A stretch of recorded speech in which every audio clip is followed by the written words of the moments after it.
Ապրիլի 2-ի խորհրդարանական ընտրությունները կարող են փոփոխությունների առիթ դառնալ։ Ինձ թվում է, որ լավ պետք է լինի։ Դրական արդյունք կլինի։ Ինձ թվում է արդեն հիմիկվանից դեպի լավը տեղաշարժ կա, կարծում եմ լինելով օպտիմիստ, հավատալով մեր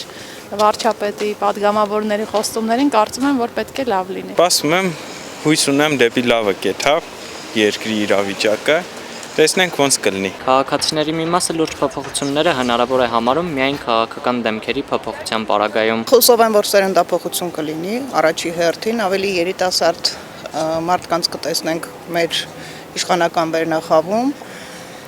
իսկ երիտասարդները սովորաբար միշտ նորարարներ են ելնում ու կարծում եմ, որ այդ ինչ-որ մի ձևով կանդրադառնա մեր կյանքի վրա դրական առումով։ Մեկը գնալու է, մյուսը գալու է, իտոգում բոլորը նույնն է։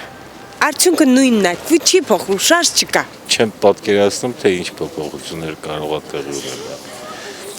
Դրա համար կամք է պետք եւ ցանկություն վերևում։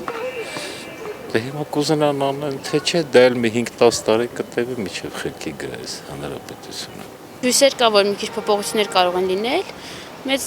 հաշվով ոնց որ միշտ երևի նույն մարդիկ կլինեն։ Նոր խորհրդարանից քաղաքացիներն ակնկալում են սահմանին իրավիճակի փոփոխություն, աշխատատեղերի ստեղծում եւ արտագաղթի ծավալների կրճատում։ Զավոդներ պետք է բացել, գործարաններ բացել, բայց դեռ մենակ տարգովի ցենտրեր է բացվում։ Մեկ էլ բենզակալուն կաներ։